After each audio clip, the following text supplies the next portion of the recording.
Like when I did Battle of Gods, there was a lot of dialogue with Goku and King Kai.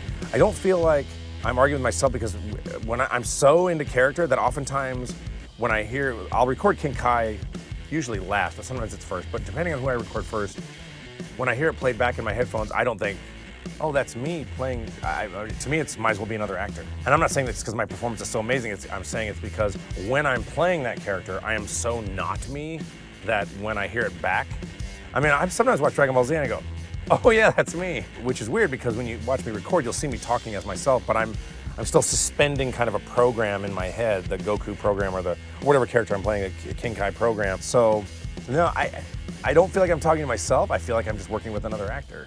I do pay attention to things like, I hope I'm not using similar inflections for both the characters. Like, I don't want certain things King Kai says to inflect like Goku says, because I don't want you to be able to tell.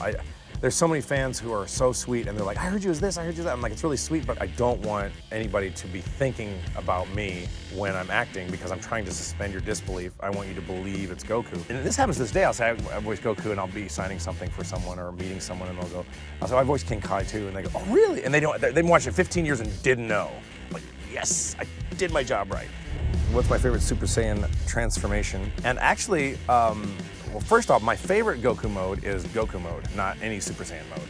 I actually love Goku when he's just Goku, and I love the lines and the dialogue and the voice, and I particularly like it when Goku has all the statue of Goku I collect. I try to collect things that are rare or unique, so all the stuff I have is when he's wearing clothes you never see him wear. Like I've got this one where he's wearing a shirt with a bunch of letters on it, and my joke is like he can't remember the alphabet, so Chi-Chi made a bunch of letters on his shirt, so he goes, oh, there's a Z and an L and a Y. And as far as the Super Saiyan modes, I've never really liked the Super Saiyan modes as much as original mode, but if I were gonna pick that, right now it's actually the blue-haired God mode for a number of reasons. One, it's cool. I like the voice I picked for it, and I love the new boots. And the swirly thing. You know, every time they train with someone though, they have Roshi's thing, King Kai's symbol on the back, and then they're training with Whis, and Whis puts his training symbol on there, which is, you know, tradition in martial arts, so it's very cool. And this is a weird thing. First of all, for those of you who don't know, I did not listen to any of the Japanese for Dragon Ball Z. I did not hear Masako Nozawa's voice for the first time until we started doing some of the video games, and it was even after the first video game. First video game, didn't hear it.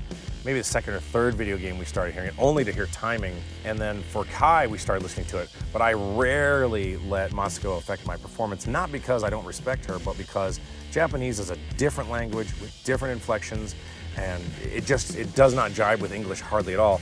I might take a couple of cues, and when I say a couple of cues, I'm talking, you know, out of Battle of Gods. I don't even think I took one cue from Masako. I heard it, and I listened to it. I definitely appreciate it, but I have to own the character for when I'm doing in English-speaking audiences.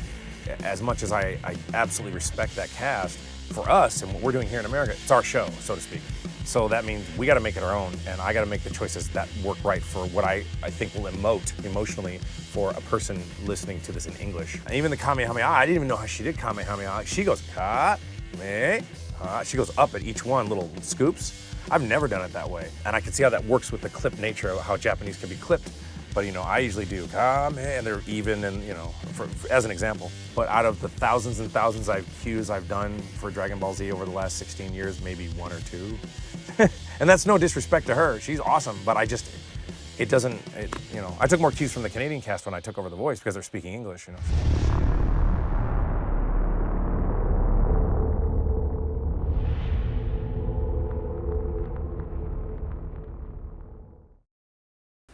Hey Lisa, here were some interesting movie facts. Now, did you know in the movie Madagascar, the scene where Alex dreams of raining steaks is actually a spoof of the infamous dream scene in American Beauty? The music you hear is original soundtrack of American Beauty.